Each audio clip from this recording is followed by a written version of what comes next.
The Public Protector is a Chapter 9 institution mandated to support and strengthen constitutional democracy. It is also a supreme administrative oversight body with the power to investigate, report and remedy improper conduct in all state affairs. Well, in recent months, it has faced some criticism, including the handling of the Phala Phala saga. At the helm is the acting Public Protector, Advocate Kholeka Gcaleka, who is in this particular position. She joins me now to chat more about some of the reports that have come from her office. A very good morning to you, Acting Public Protector. Let's start with exactly what that introduction says in part, and that is that your office, the mandate, it is to support and strengthen constitutional democracy. So, 29 years into democracy, how would you describe South Africa's state of democracy right now?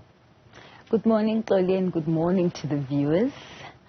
You know, that's a very critical question, and I think it is now more than ever that South Africans and institutions such as ours take stock of the road traversed within our democracy. Indeed, there has been some strides that have been achieved in our democracy. But this time comes at a point where, as the Office of the Public Protector, we've actually been doing a road show through some of the provinces in the country where we've been conversing with the executive as well as the legislature, delivering what we call the state of governance in the different provinces through the lens of the Public Protector.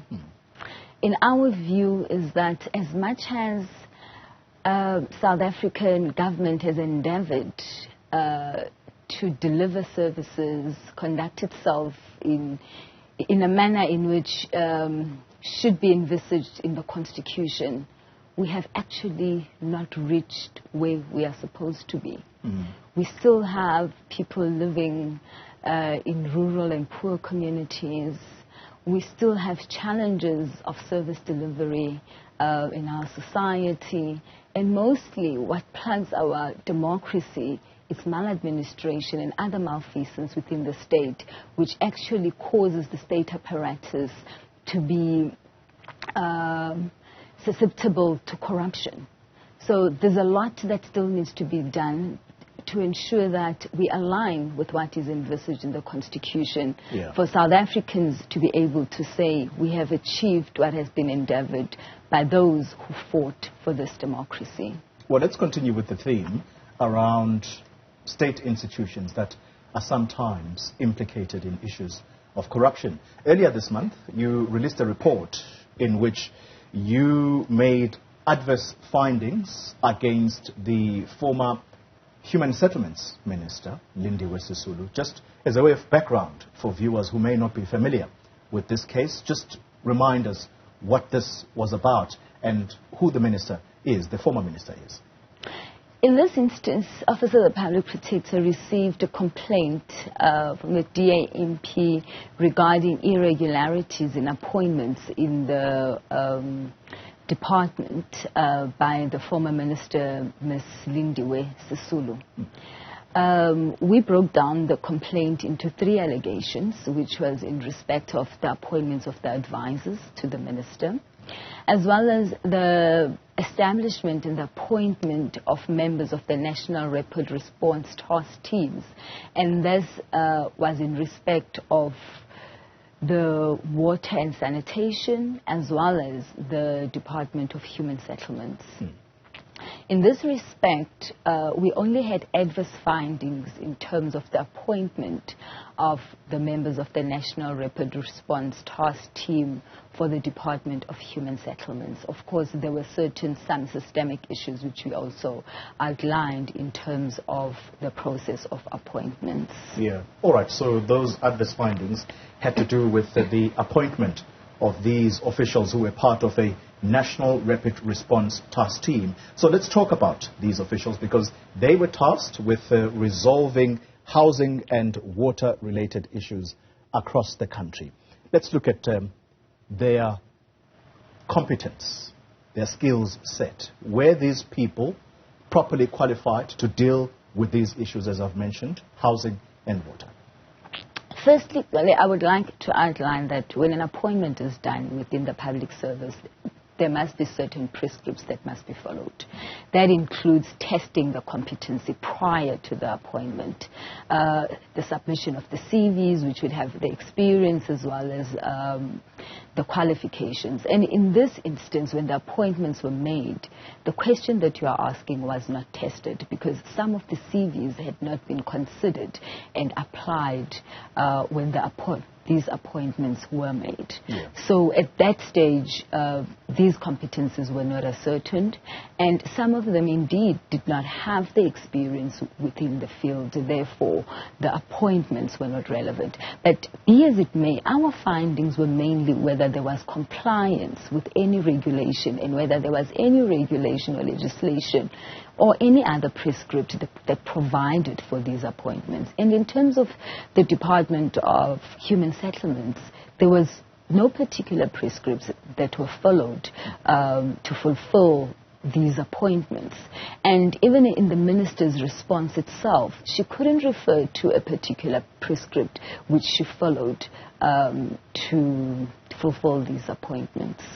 How much were they paid? Because the suggestions are that they were paid upwards of just over 4,000 rand per day. Indeed. The Democratic Alliance, the complainant here, said that this was not only an irregular appointment by former Minister Lindiwe Sisulu, but in fact, these people were simply a political campaign team whose duty was to run Lindiwe Sisulu's 2017 campaign to become the president of the ANC in 2017. Do you agree with that assessment? Because that was part of why they made the complaint to your office. Well, the public sector investigation could not find any facts nor evidence to support that allegation. Did the former minister give you her side of the story? And I suspect that you would have had an interview with her on this. Firstly, an allegations letter was issued to the minister, and subsequently a Section 79, which actually provided to the minister that there is an adverse finding in this respect, and at the time an intended one, because it was a Section 79, to which the minister had sufficient time to respond to. It was provided to her in December. She responded in February, which we hope she obviously applied her mind to that. So definitely, yes, the minister was given sufficient opportunity to put forward her side of the story, which she did. Okay. And when you assessed this case, particularly when public money is involved, there usually is an effort to recover monies that are either wasted or stolen through corrupt means. Let's just talk about these two categories. So when you made an assessment of this case, when we talk about wastage or corruption, in which category would you say that this particular case fell under? You know, the Office of the Public Protector, firstly, those would fall under issues of wasteful expenditure, so forth, will fall under the mandate of the Auditor General. The issues of corruption would fall under the mandate of, for instance, the SIU, law enforcement, and so forth. So as the Office of the Public Protector, really, we concentrated on the irregular appointment and the maladministration that was caused by the irregular appointments. And so what remedial action did you recommend? Well, by the time we finalized the report, the minister was already out of office, you know. So she's a former minister now, therefore there's no action really that could have been taken against her within the state apparatus. But the recommendation, we took a systemic view that the current minister needs to look into the legislation in this regard. And if really there is a need to have such a, because we also cannot dictate to government on how to run its affairs, but however its affairs need to be regulated. So therefore, if there is a need to conduct such appointments, they need to be properly regulated. Yeah. I want to make a comparison between this case and that of the misuse of political party allowances allocated by Parliament, these funds. In this particular instance, it was a case involving the son of the ANC chief whip in Parliament, Phemi Majodina, and you referred the matter to the Hawks. How is this different to that in terms of public money going to waste? The difference is, in the matter of the son of the chief whip, is that there were allegations of corruption in that instance. And we did not have a mandate because this was party political funds, so we do not have a mandate to investigate that. Hence, we then referred the section that referred to the corruption to the Hawks because we do not have a mandate. But in this respect, the allegations were on the irregular appointments and the maladministration. So we could not pick up. Our act says there needs to be a suspicion. So there was no suspicion of a corruption in terms of the definition of corruption. But yes, it was an irregular appointment, and probably the AG might have found that there was wasteful expenditure, but we did not explore that avenue.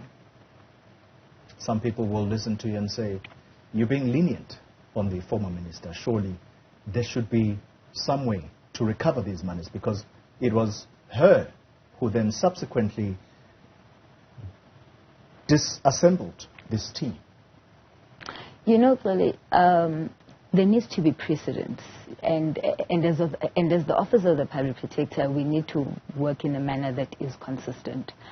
We have a lot of matters that come through on irregular appointments by government. And at this stage, our approach is to assist the state to regulate the manner in which it conducts its appointments.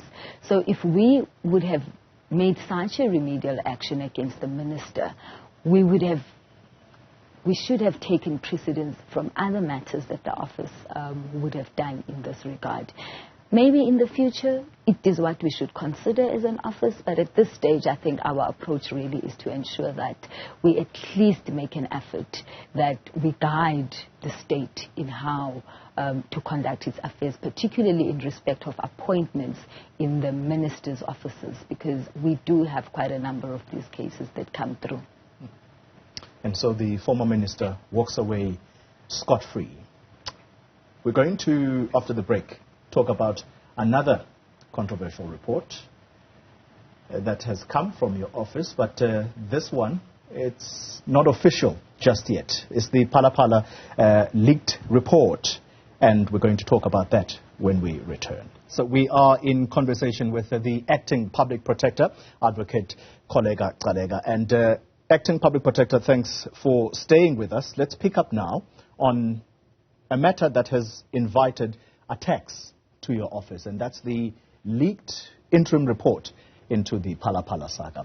I want to kick off the question with a question that says, is it possible that the final report on this case may look completely different to what the interim report has told us thus far?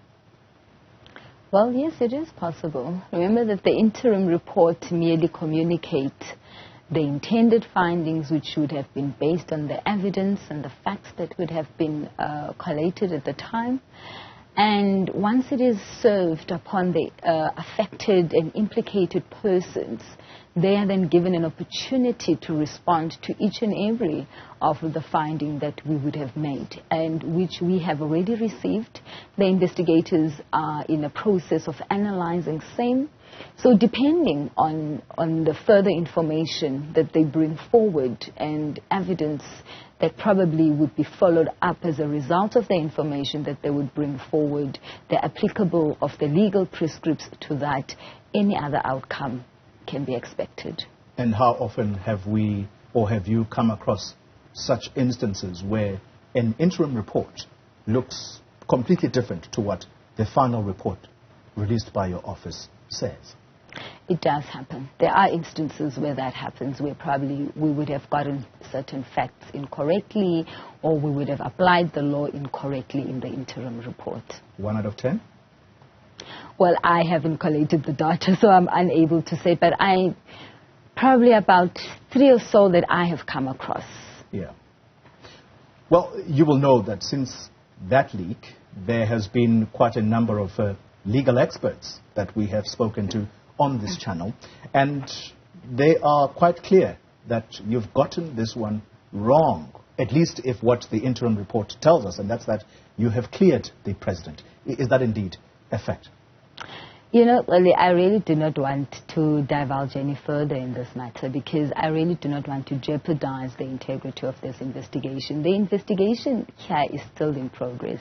Our interim report clearly states that we are about to conclude our investigations and therefore you are given an opportunity to respond. It is not saying the investigations have been concluded. Therefore, Section 7.2 of the Public Protector Act is very clear on how the Public Protector then goes about in communicating in this matter. We've got several case law which actually speaks about the integrity of our investigations. Therefore, let us allow the investigation to take its course and await the final report in this matter. And if there's any other action to take place thereafter, let's really allow the law to take its course and probably the courts to pronounce on the matter. But as the Office of the Public Protector, we want to assure South Africans that we have done our utmost best. We continue to do our utmost best. We do have a competent team that is investigating this matter. There's a proper quality assurance process into this matter, and we are ensuring that this matter is investigated fairly, independently, without any fear, favor, or prejudice. And what is critical is that we are not looking at the person who is alleged to have committed irregularities, but it is the facts of the matter, it is the law of the matter that we need to interact with as the Office of the Public Protector so that we are not blindsided by any other factor outside of that. Well, let me continue on the theme of looking at the facts of the matter, and I just have two questions around this matter. I've looked at the Prevention and Combating of Corrupt Activities Act, and that's PRECA. It says, anyone in a position of authority who knows that a crime of theft involving an amount of more than 100,000 rand must report it to the Hawks. The President's own version is that he reported the matter to the head of the Presidential Protection Unit, and that makes it very clear that the President did not go to the police station as the law requires. And so again I ask, do you agree that so far, based on your investigations, you and your team have gotten this one wrong? Slowly, once more, let us allow the investigations to be completed.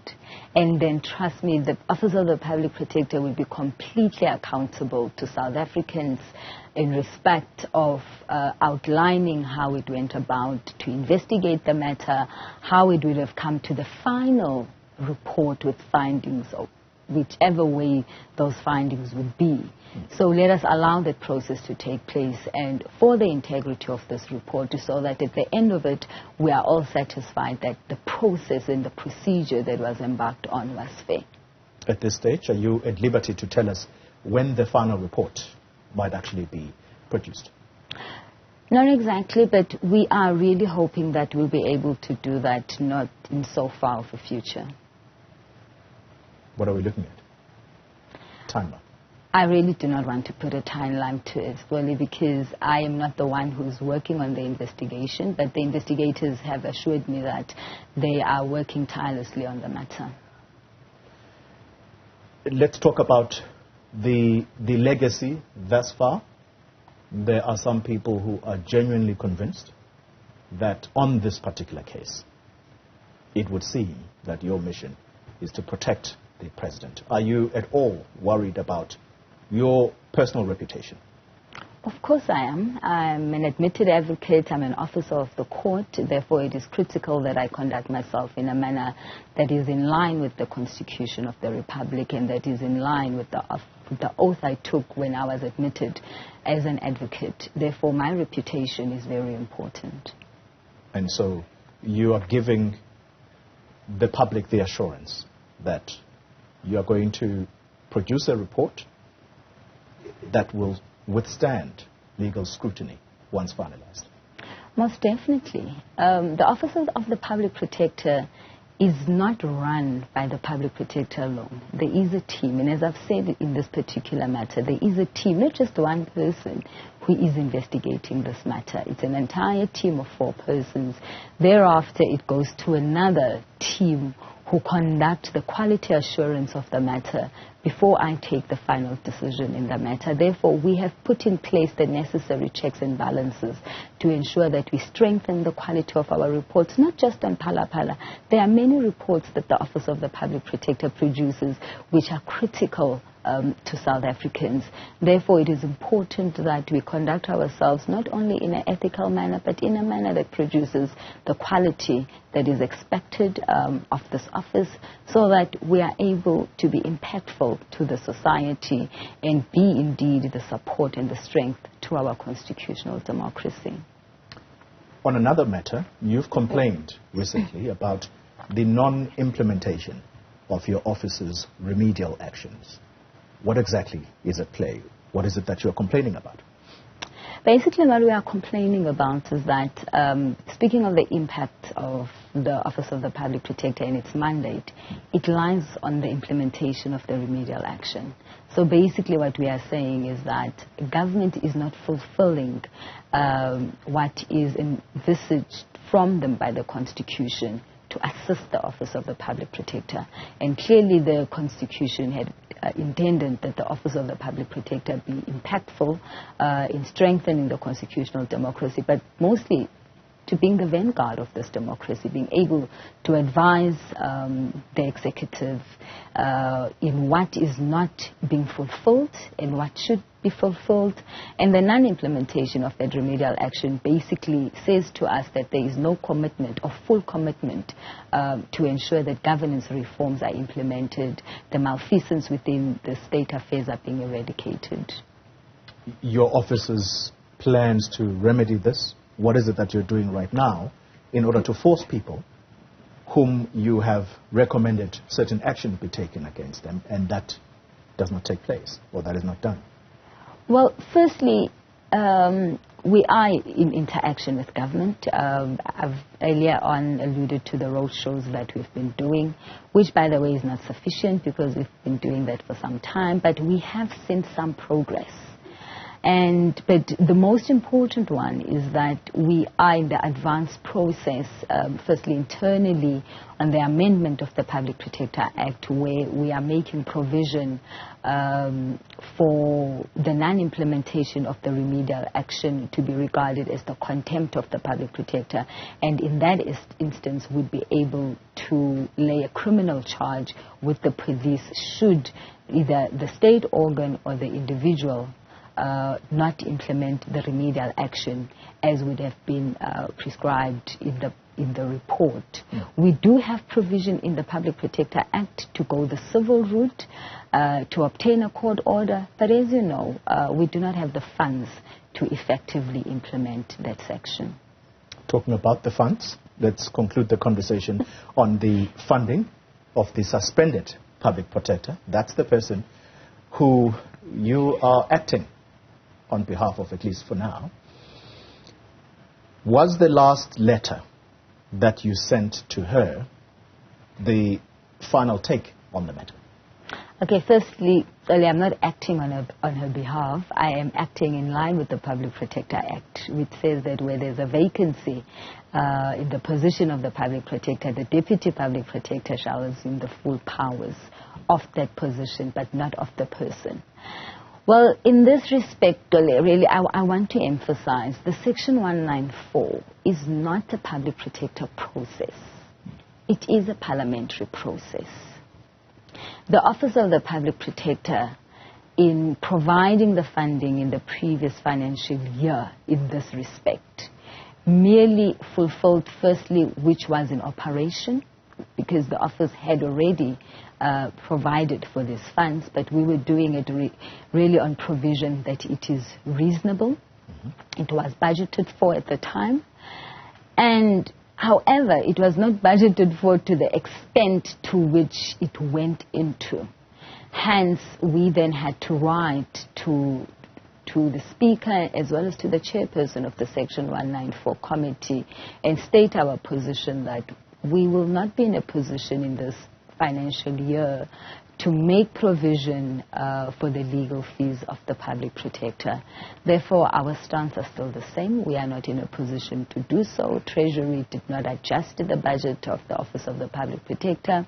The budget at our disposal for this financial year is plainly for the operations of the Office of the Public Protector.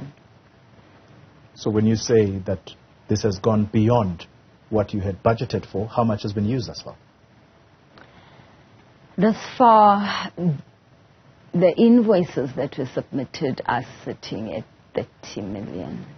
30 million rand has been spent thus far 30 million rand, yes. in order to fund the legal fees of the public protector in this Section 194 inquiry. Yes, and that includes some of the court processes that took place before the public protector's suspension. And so at this stage, your word is final, that no more funding will be channeled towards the legal fees of Ms. Mkhwebane. From the budget of the Office of the Public Protector for this financial year, we will not be able to provide or make provision for the funding of the Public Protector's legal fees. All right, and that's where we're going to leave the conversation. Advocate Kholeka Gcaleka, thank you very much for affording us your time. The acting public protector, and you've heard some of the issues that surround her office right now. Well, we look forward to that Palapala report.